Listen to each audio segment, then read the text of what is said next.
మనది అతి ప్రాచీనమైన భారతదేశం. ఈ దేశంలో ఎన్నో ప్రాచీనమైన దేవాలయాలు ఉన్నాయి. ఎంతోమంది ఋషులు మునులు అందించిన పురాణాలు వేదాలు ఉన్నాయి. అందులో ఒకటి బసవ పురాణం. అందులోంచి తీసినది కాటకుటేశ్వర చరిత్ర. అసలు కాటకుటేశ్వరం ఎక్కడ ఉంది, దానికి ఆ పేరు ఎలా వచ్చింది?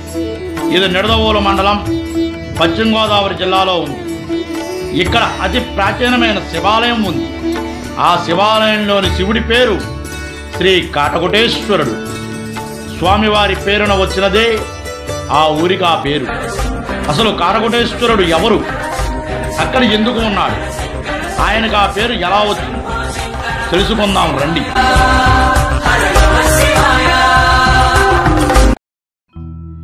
క్రీస్తు పూర్వం ఎంతోమంది ప్రజలు అడవిలో జీవనం సాగించేవారు.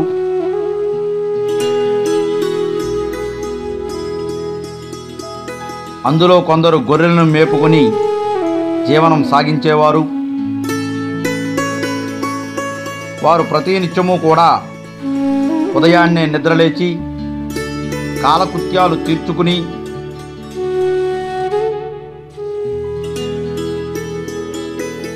ఆ గొర్రెలకు మేత వేసి పాలు తీసేవారు.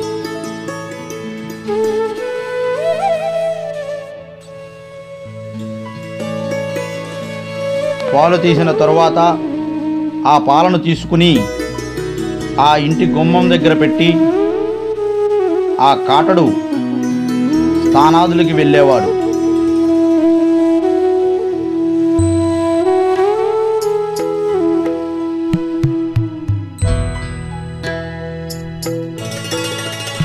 అలా వెళ్ళిన తరువాత వారి కుమారుడైన కోటడు ఆ పాలను తీసి ఆ ఇంటి గుమ్మలకి వేలాడుతున్నటువంటి ఉట్టిలో పెట్టేవాడు.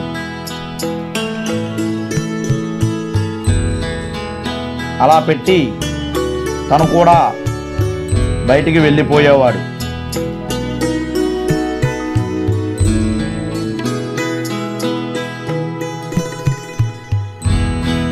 తరువాత తండ్రి స్థానాదులు గావించుకుని తిరిగి వచ్చేవాడు.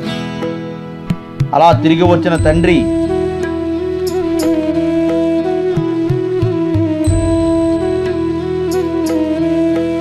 తిరిగి వచ్చిన తరువాత ఆ ఉట్టిలో ఉన్నటువంటి పాలను తీసి స్వామికి నివేదించేవాడు.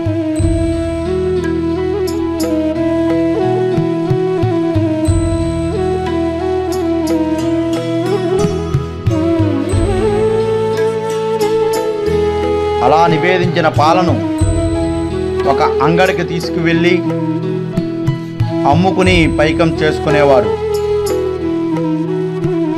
అలా పైకం చేసుకున్న పైకముతోనే ఆ కుటుంబ జీవనం సాగించేవాడు.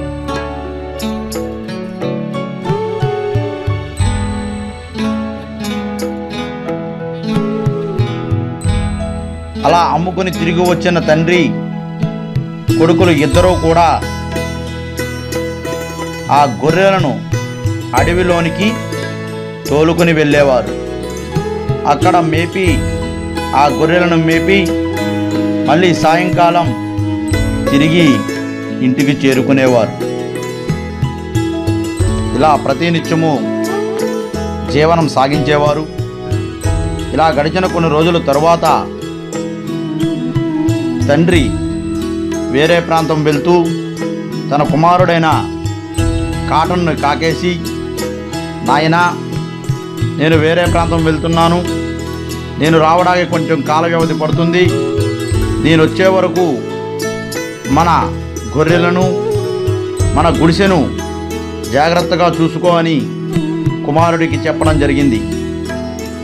తరువాత కుమారుడు సరే నాయనా, సరే అయ్యా, నువ్వు వెళ్ళరా అయ్యా అని చెప్పి చెప్పడం. తరువాత ఆ తండ్రి ఆ ఒక బుట్టలో ఉన్నటువంటి బట్టలను తీసుకుని వేరే ప్రాంతానికి బయలుదేరి వెళ్ళిపోయాడు.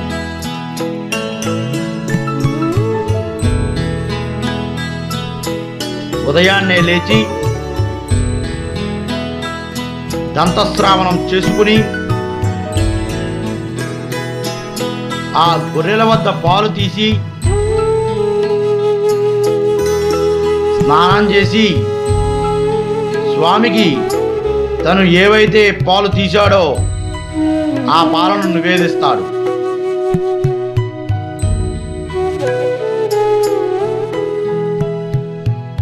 స్వామి రా తాగు అని పిలుస్తాడు. కానీ స్వామి రాడు, బతిమాలి కాకేస్తాడు. అప్పుడు ఈశ్వరుడు అమాయకుడైన కోటడు భక్తికి మెచ్చి పాలను తాగుతాడు. ఇలా ప్రతినిత్యం జరుగుతుంది.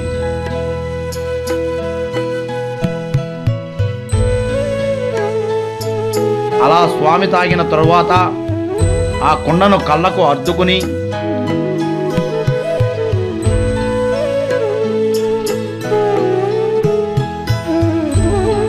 అక్కడ నుంచి తీసి ఆ యొక్క వేరే ప్రాంతంలో పెట్టి తను గొర్రెలను అడవికి తోలుకుని వెళ్ళేవాడు.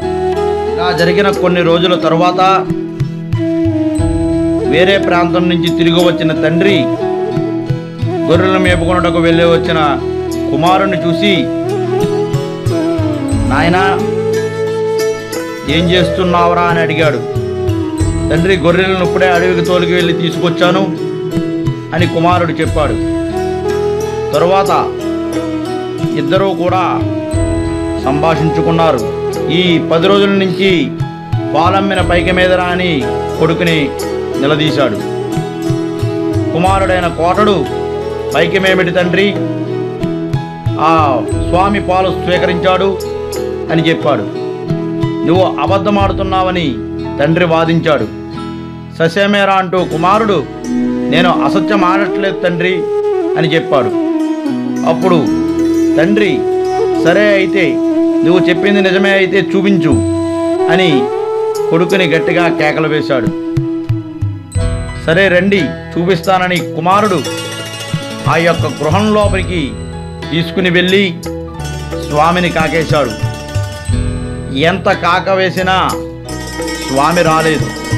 తండ్రి, నీవు తప్పు చేసి భగవంతుణ్ణి కాకేస్తే ఎలా వస్తాడురా అంటూ జబ్బబట్టుకుని లేవదీశాడు. 2 కొట్టడం కూడా చేశాడు.